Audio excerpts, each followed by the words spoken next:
3 weeks later, Kate found herself back in the familiar meeting room at Palace Security Headquarters, but this time the atmosphere was markedly different. The working group she had requested had been formed and had spent considerable time developing new protocols that balanced security needs with the children's character development. Commander Roberts entered carrying a thick folder of documents, followed by Dr. Sarah Mitchell, a child psychologist who had been brought in as a consultant, and Mrs. Patricia Lawson, the children's senior nanny who had worked with royal families for over 20 years.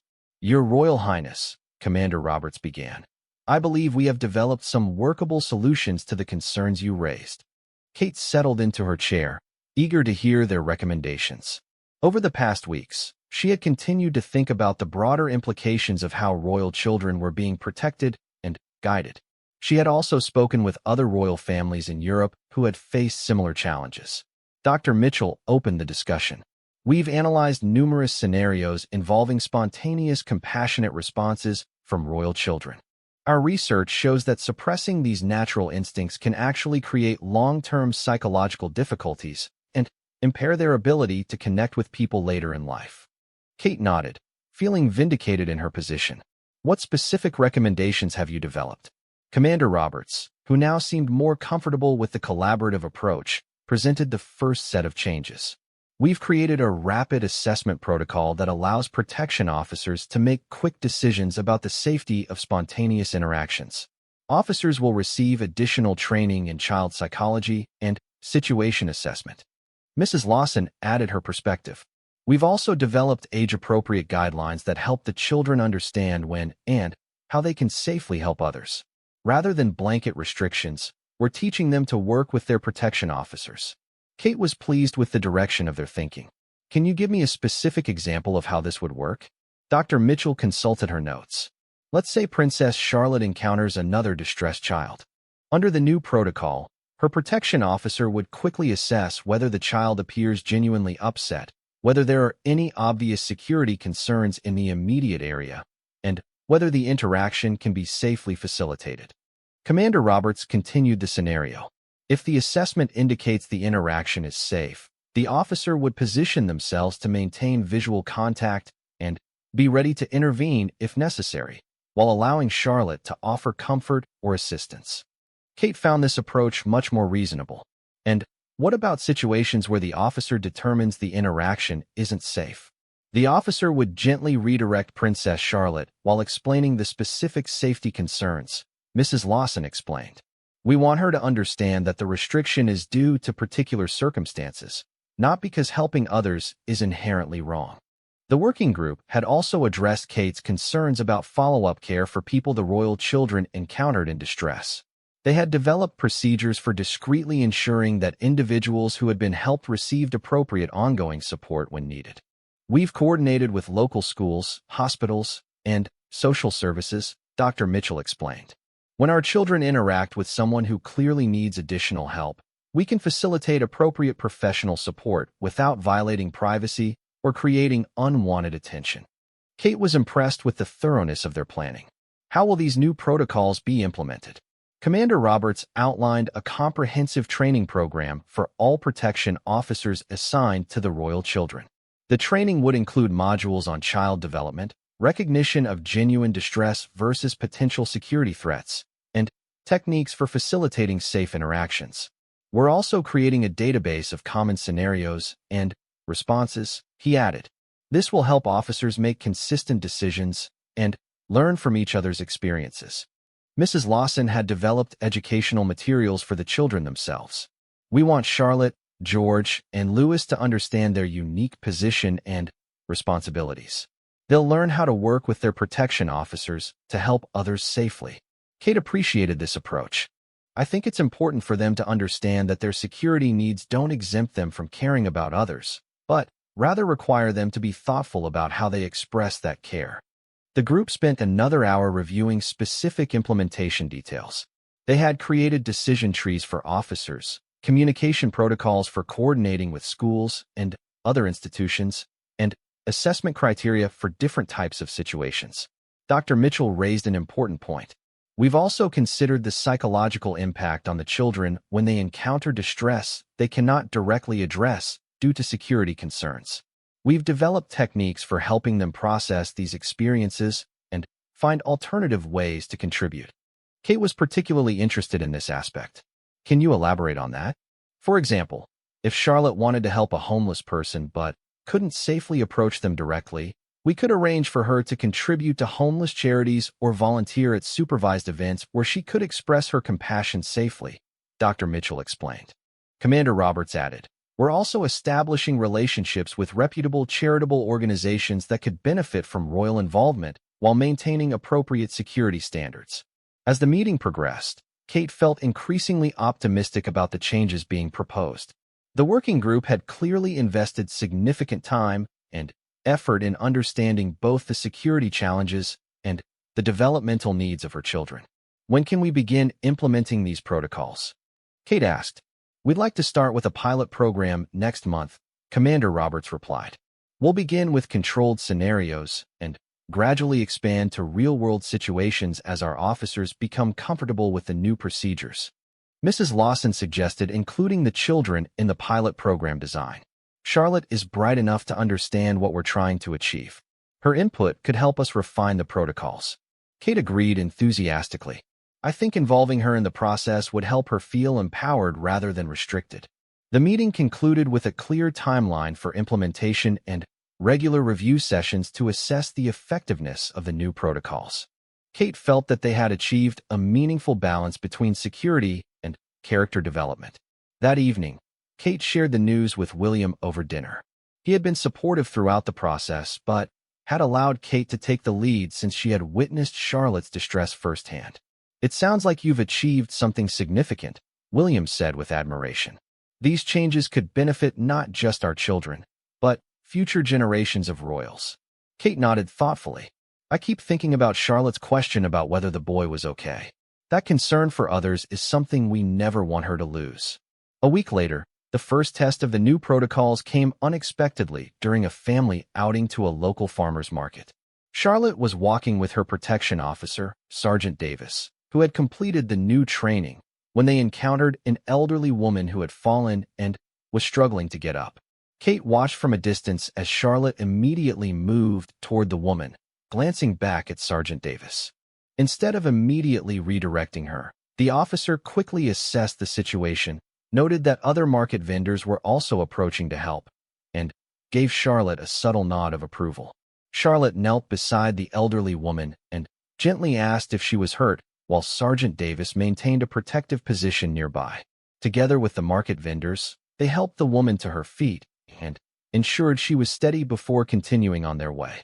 As they walked away, Kate heard Charlotte telling Sergeant Davis how good it felt to help someone who needed assistance. The officer acknowledged her compassion while explaining how his quick assessment had determined the interaction was safe. Kate felt a surge of satisfaction watching this exchange. The new protocols were working exactly as intended, allowing Charlotte to express her natural compassion while maintaining appropriate security measures. Later that month, Kate received a letter that made all of their efforts feel even more worthwhile. It was from Tommy's mother, thanking Charlotte for her kindness during that difficult day at school. The letter explained that Tommy had been inspired by Charlotte's gesture and had begun volunteering with his mother at a local animal shelter, finding purpose in helping abandoned pets. Kate shared the letter with Charlotte, who was thrilled to learn that her small act of kindness had inspired someone else to help others. It was exactly the kind of ripple effect that Kate had hoped to preserve through their protocol changes. The success of the new approach began to attract attention from other royal households facing similar challenges. Kate found herself consulting with royal families from across Europe who were interested in implementing comparable protocols for their own children. 6 months after the initial incident, Kate reflected on how much had changed. Charlotte was thriving under the new protocols, showing increased confidence in her ability to help others while understanding the importance of working with her security team. The other royal children had also benefited from the changes, and the protection officers had embraced their expanded role as facilitators of positive interactions rather than just barriers to potential threats. Most importantly, Charlotte had retained her natural compassion and developed a sophisticated understanding of how to express it responsibly. During a recent conversation, she had told Kate that she wanted to be a princess who helps people feel better, showing that the values Kate had fought to preserve were taking root exactly as she had hoped. The incident that had begun as a concerning security report had ultimately transformed into an opportunity to improve how royal children were prepared for their future roles. Kate knew that the changes they had implemented would benefit not only her own children, but potentially influence how royal families approach child development for generations to come. As she tucked Charlotte into bed that night, Kate reflected on the lesson that had emerged from their experience. Sometimes protecting children means not just keeping them safe from external threats, but also safeguarding the internal qualities that make them capable of meaningful leadership and genuine human connection.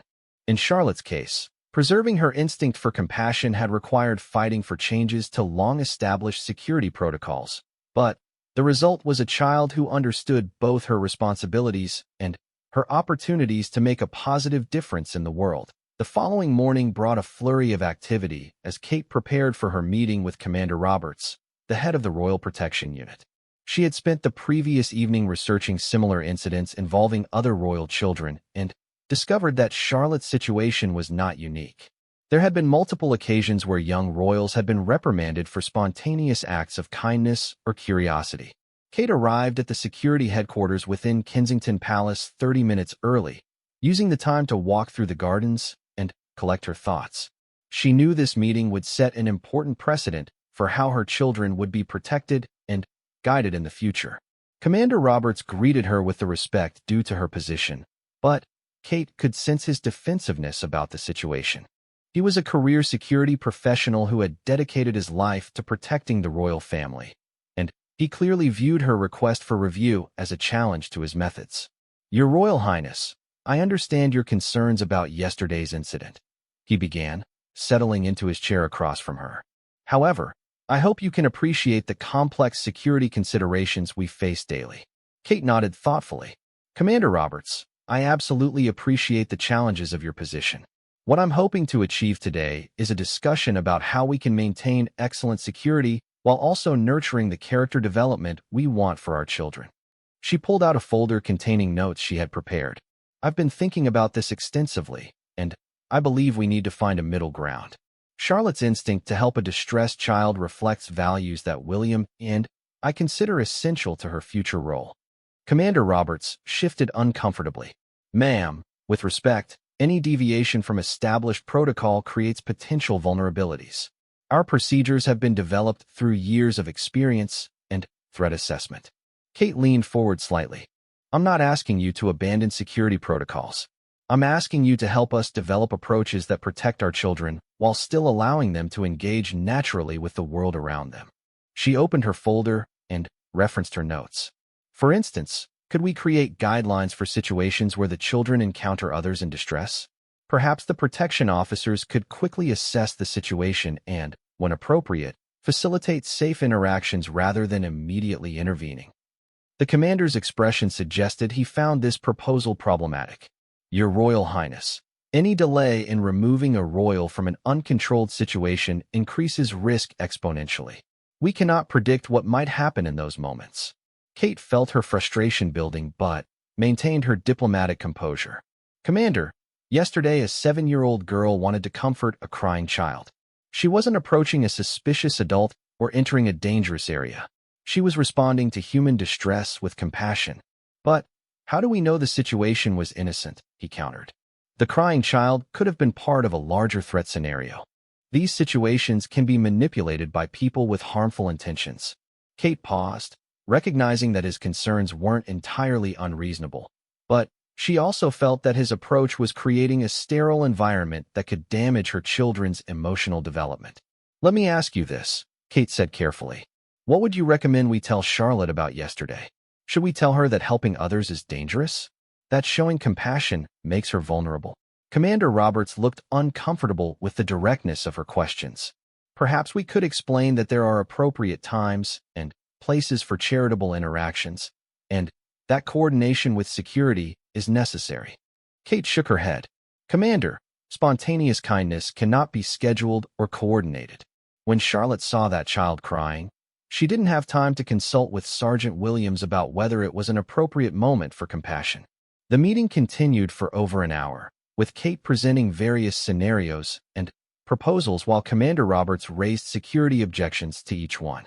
She could see that they were at an impasse, with both parties entrenched in their positions. Finally, Kate decided to take a different approach. "Commander Roberts, may I share something personal with you?" He nodded, his professional demeanor softening slightly. "When I was young, my parents taught me that true leadership comes from caring about others. They showed me that being privileged means having greater responsibility to help those who are struggling. These aren't just nice ideas. They're fundamental to who William and I want our children to become." She paused, choosing her words carefully. "Charlotte will someday be in a position of significant influence. If we teach her now that helping others is secondary to personal safety, what kind of leader will she become? How will she connect with people who need her support?" Commander Roberts listened quietly, and Kate could see that her words were having some impact on his thinking. "I understand your perspective," he said finally. "But I hope you can understand that my primary obligation is to ensure that Princess Charlotte lives long enough to become the leader you're describing." Kate appreciated his honesty. "And I respect that obligation completely. What I'm asking is for us to work together to find ways to fulfill both of our responsibilities." She pulled out a document she had prepared. "I've drafted some preliminary ideas for modified protocols. Would you be willing to review them and consider whether any could be implemented while maintaining security standards?" The commander took the document and scanned its contents. Kate had proposed several modifications, including rapid situation assessment procedures, pre-positioned backup security in public areas, and communication protocols that would allow protection officers to make quick decisions about safe interactions. "Some of these ideas have merit," he admitted reluctantly, "but they would require significant additional resources and training." Kate sensed an opening. "Commander, if resources are the primary obstacle, then let's discuss what would be needed. This is important enough to justify additional investment." They spent the next 30 minutes reviewing Kate's proposals in detail. While Commander Roberts remained cautious, he began to engage more constructively with the ideas, suggesting modifications and identifying potential implementation challenges. By the end of the meeting, they had agreed to establish a working group that would develop new guidelines for handling situations where royal children encountered others in distress. The group would include security professionals, child development experts, and palace staff who worked directly with the children. As Kate prepared to leave, Commander Roberts made an unexpected observation. "Your Royal Highness, may I say that Princess Charlotte is fortunate to have a mother who advocates so strongly for her character development." Kate smiled, feeling that they had made meaningful progress. "Commander, she's also fortunate to have security professionals who take their responsibilities seriously. I believe we can find the right balance." That afternoon, Kate had another important meeting scheduled with Mrs. Henderson, Charlotte's headmistress at Lambrook School. She wanted to understand the incident from the school's perspective and ensure that Charlotte wouldn't face any negative consequences in her educational environment. Mrs. Henderson received Kate in her office, a warm space filled with children's artwork and educational materials. Unlike the formal atmosphere of the security meetings, this setting felt more conducive to productive discussion. "Your Royal Highness, I wanted to speak with you about yesterday's incident," Mrs. Henderson began. "I hope Princess Charlotte understands that we don't view her actions negatively." Kate felt relieved.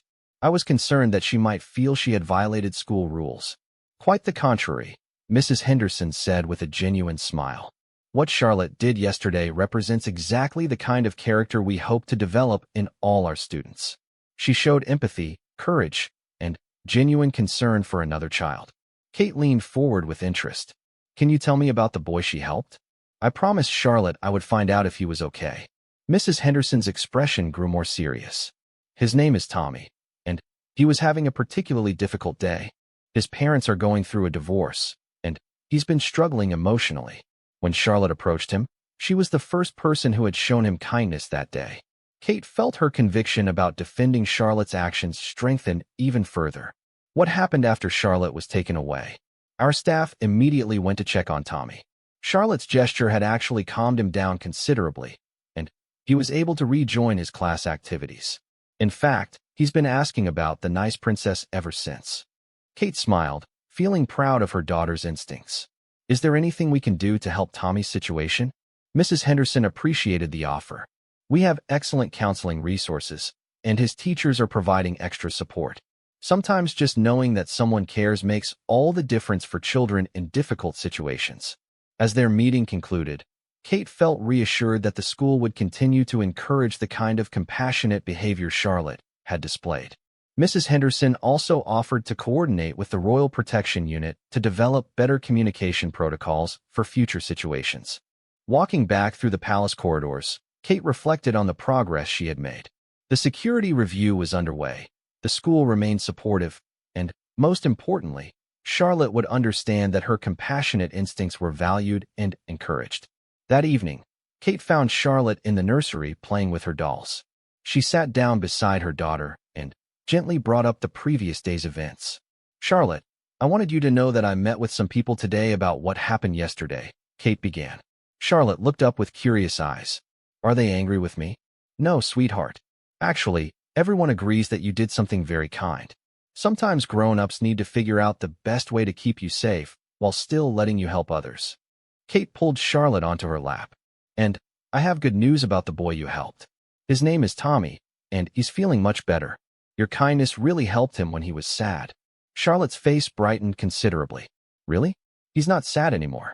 He's still having some difficult days, but knowing that you cared about him made him feel better," Kate explained. "That's the power of kindness, Charlotte. Even small acts of caring can make a big difference in someone's life."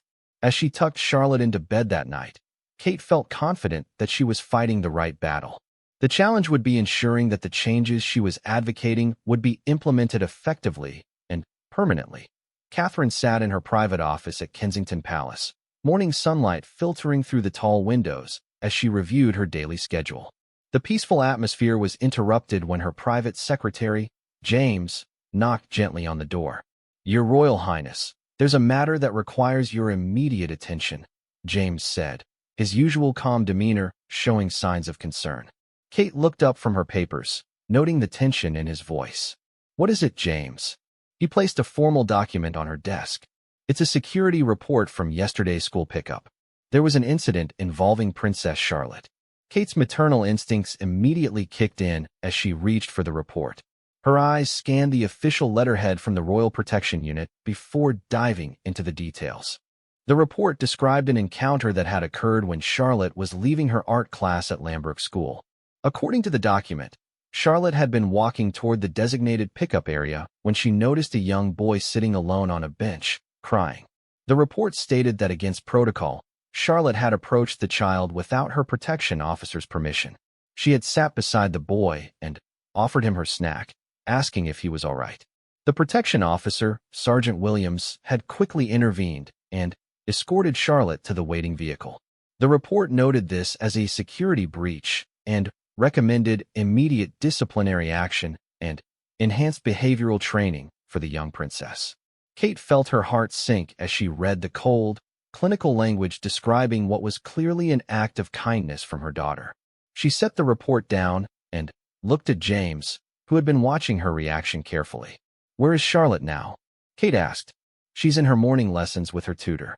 She seemed quite upset yesterday evening, according to her nanny.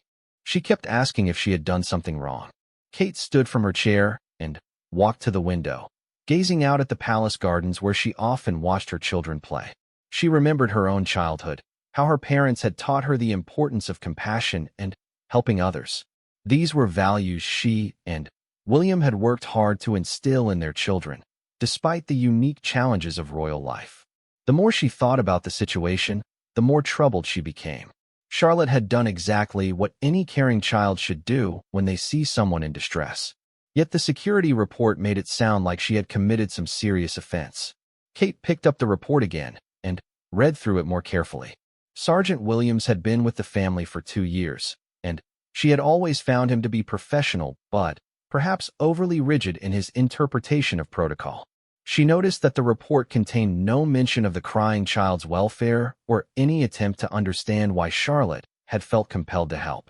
"James, I want to speak with Sergeant Williams this afternoon," Kate decided. "And please arrange for me to meet with the head of the Royal Protection Unit as well. This matter needs to be addressed properly." Of course, Your Royal Highness. Shall I also inform Prince William? Yes. Please ask him to join me for the meetings when he returns from his engagements. After James left, Kate found herself unable to concentrate on her other duties. She kept thinking about Charlotte, wondering how her spirited and caring daughter was handling the confusion of being reprimanded for showing kindness. Later that morning, Kate made her way to the nursery wing where Charlotte was having her French lesson. Through the slightly open door, she could see her daughter sitting at her small desk, but her usual enthusiasm was notably absent. Charlotte's tutor, Mademoiselle Dubois, was trying to engage her with colorful flashcards, but the little girl seemed distracted. Kate waited until the lesson concluded before entering the room. "Bonjour, ma chérie," she said softly, using one of Charlotte's favorite French greetings. Charlotte looked up, and Kate could see the worry in her daughter's eyes. "Mummy, did I do something very bad yesterday?" Kate knelt down to Charlotte's eye level and gently took her hands.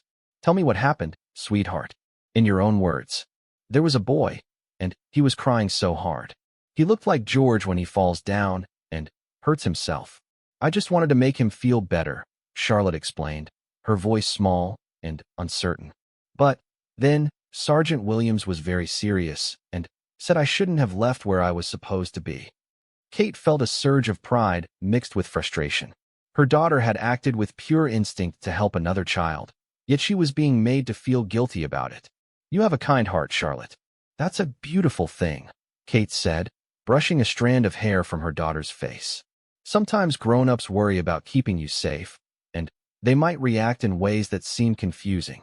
But was the boy okay?" "Nobody told me if he was okay," Charlotte asked, her concern for the stranger still evident. Kate realized that in all the focus on security protocols, no one had bothered to follow up on the child who had been in distress. This oversight troubled her deeply. "I'll find out about the boy, I promise," Kate assured her daughter. "And, Charlotte, never stop caring about others. That's what makes you special." That afternoon, Kate met with Sergeant Williams in one of the palace's formal meeting rooms. He arrived promptly, his posture rigid, and his expression professionally neutral. "Sergeant Williams, thank you for coming. I've read your report about yesterday's incident with Princess Charlotte," Kate began, maintaining a diplomatic but firm tone.